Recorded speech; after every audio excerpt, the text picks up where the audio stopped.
საქართველოში ტურიზმის ზრდას აგრძელებს. მიმდინარე წლის პირველ კვარტალში ტურისტების რაოდენობა 4%-ით გაიზარდა და თითქმის მილიონს მიაღწია. ხოლო ტურიზმიდან მიღებულმა შემოსავალმა რეკორდულ $829 მილიონ გადააჭარბა.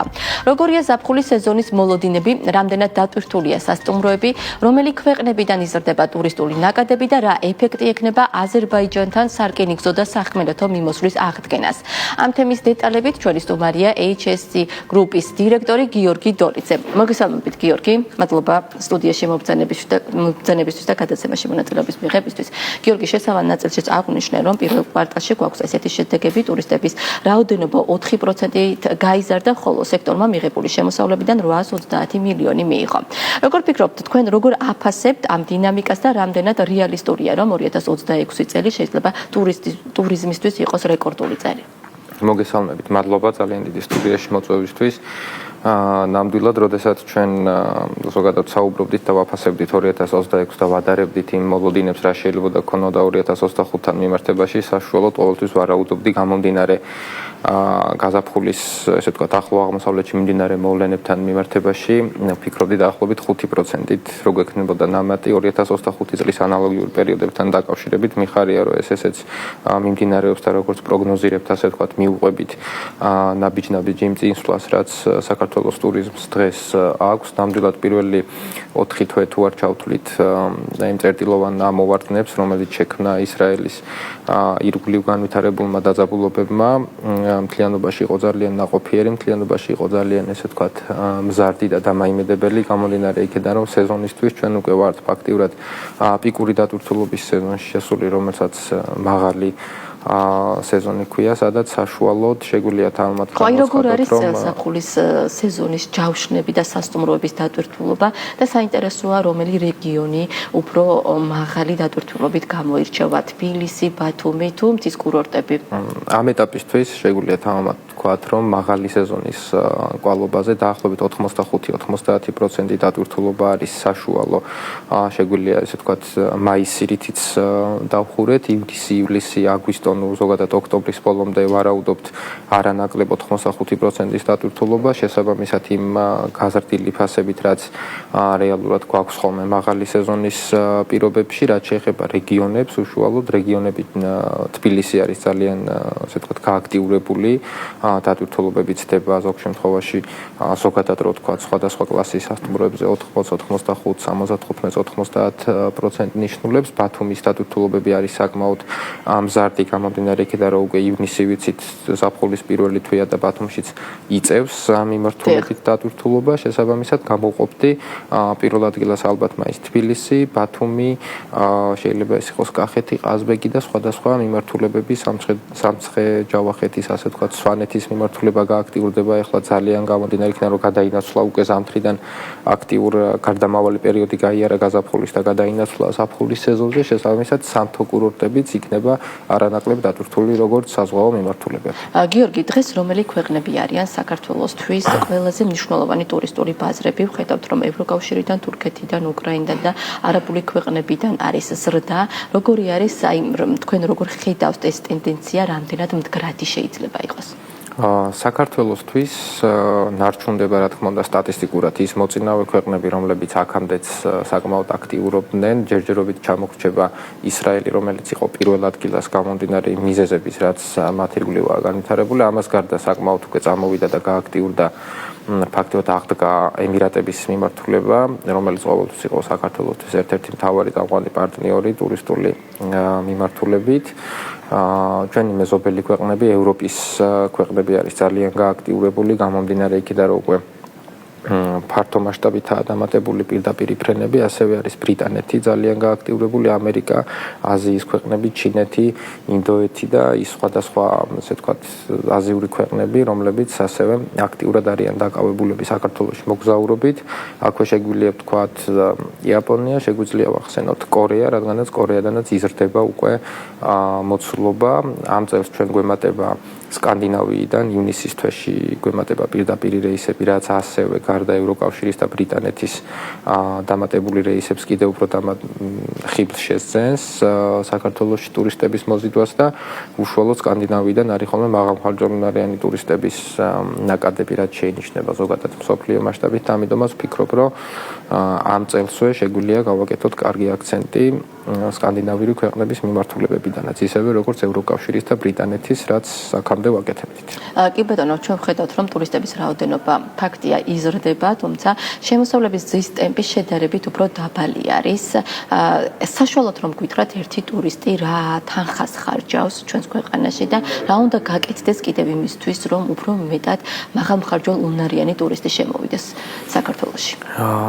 ერთი ტურისტის საშუალო დანახარჯი, ესე რომ ვთქვათ, ფრენის გარეშე, როდესაც ჩამოდის საქართველოში აეროპორტიდან აეროპორტამდე, გააჩნია რა კლასის სასტუმრო აქვს აღებული 3, 4, 5 ვარსკვლავიანი, რამდენი ხანი რჩება და ასე. აი ძალიან ესე განზოგადებულად და საშუალოდ რო წარმოვიდგინოთ ერთკვირიან მასშტაბით, საშუალო კლასის სასტუმროში, საშუალო კლასის ტრანსპორტში, საშუალო მხარჯალოვანარიანი, საშუალო ბიუჯეტით ტურისტი, ალბათ ეს იქნება $100-1200 ფარგლები, ხოლო შემდგომ უკვე თუ არის 5 ვარსკვლავიან სასტუმროებში განთავსებული, თუ არ სარგებლობს ჯგუფური ტურები, თუ უფრო არის ინდივიდუალურ VIP სერვისებზე გადასული, შესაძლებელია ის აცდეს $1500-1700 და გადააჭარბოს $2000-საც კი აქ უკვე შეუზღუდავია ადამიანი რამდენს დახარჯავს თუ უშუალოდ არის მასზე მორგებული მის ოჯახზე რომელიმე კონკრეტული ინდივიდუალური ტური და რასაც მისცემს თავს ესე თქვა საშუალებას ის იქნება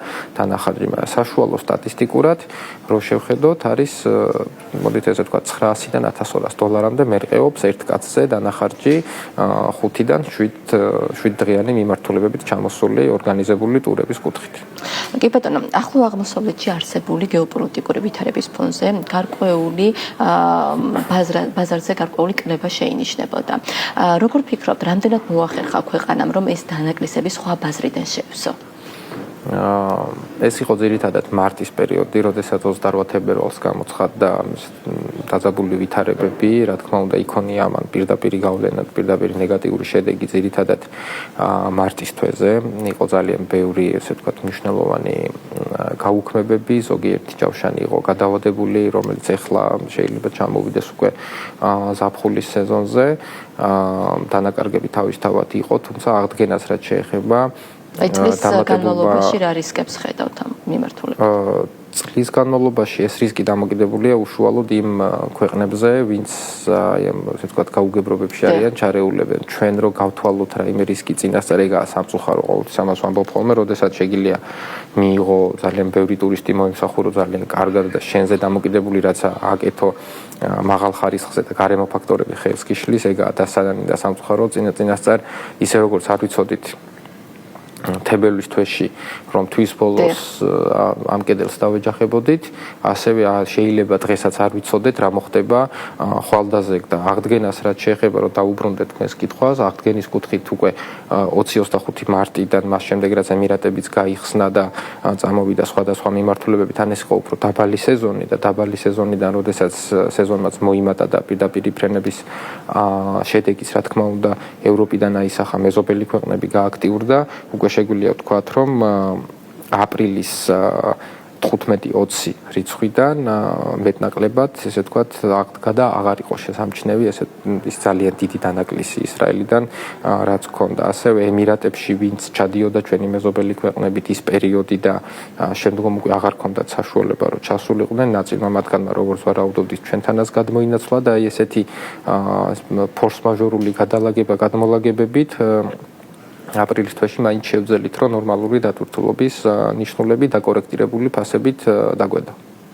გიორგი, აზერბაიჯანთან სარკინიგზო მიმოსვლის აღდგენისა და საზღვრის გახსნის პროცესის ფონზე როგორ ფიქრობთ, რა დამატებითი ეფექტი შეიძლება მიიღოს სექტორმა?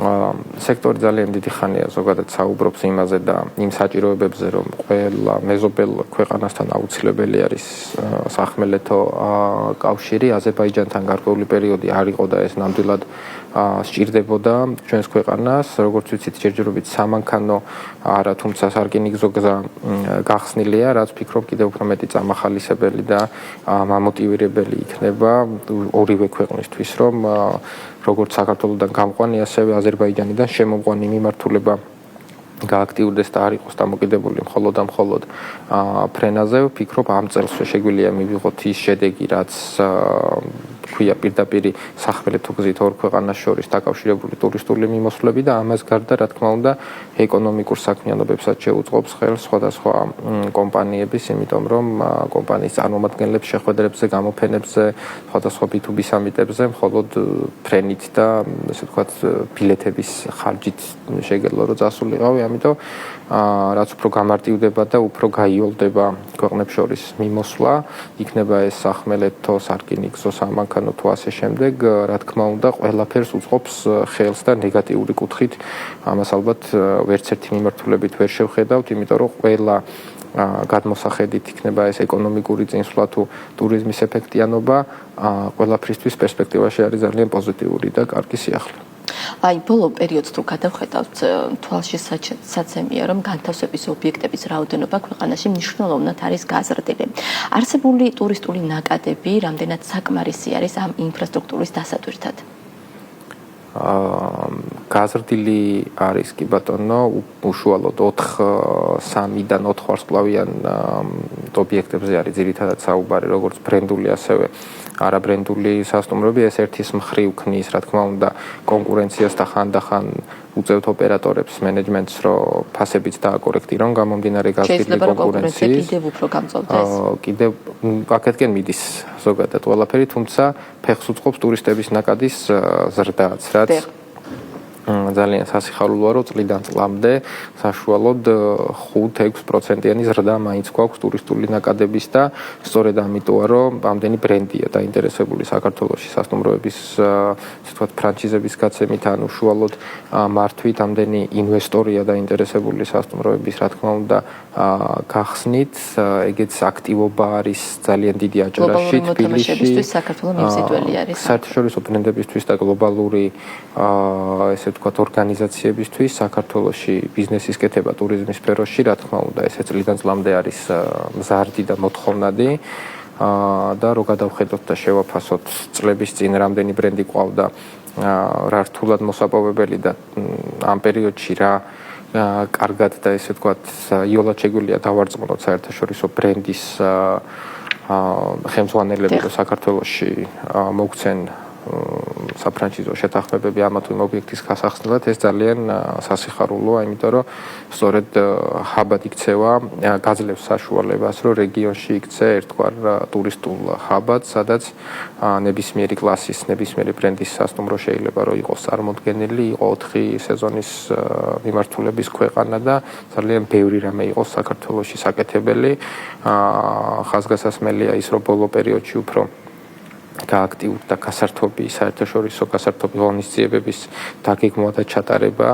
12 ივნისსაც ერთ-ერთი საერთაშორისო არტისტის კონცერტი არის დაგეგმილი, სადაც უკვე თბილისი ფაქტიურად მაგ პერიოდში არის 100%-ზე დატვირთული და მინდა ვთქვა, რომ სწორედ ეს მიმართულებები გვაკლდა საქართველოში. ეს იყო ერთ-ერთი მიმართულებების დანაკლისი, რაც გქონდა და ნელ-ნელა ივსება საბედნიეროდ, იმიტომ რომ ადამიანები, როდესაც გინდა რომ მოიზიდო მაღალმხარჯვანობიანი ტურისტები და ადამიანები, აქ ცალსახად უნდა შესთავაზო ძალიან ბევრი ხარისხიანი გასართობი აქტივობა, იმიტომ რომ მხოლოდ ვთქვათ, ძალიან კარგია ეს მოგზაურობა, სხვადასხვა კულტურული ტურები, ასე შემდეგ, მაგრამ აი ეს რო ჩახვალ რომელიმე თუნდაც რეგიონში, რაიონში, ქალაქსა თუ სოფელში რა გააკეთო, გარდა იმისა, რომ გაეცნო იქაურ კულტურას და ისტორიას, დამატებით აუცილებელია გასართობი აქტივობები, რაც ასევე ყოველწლიურად გვემატება თბილისში აჭარის მიმართულებით და რაც უფრო გავალთ რეგიონებში და სხვადასხვა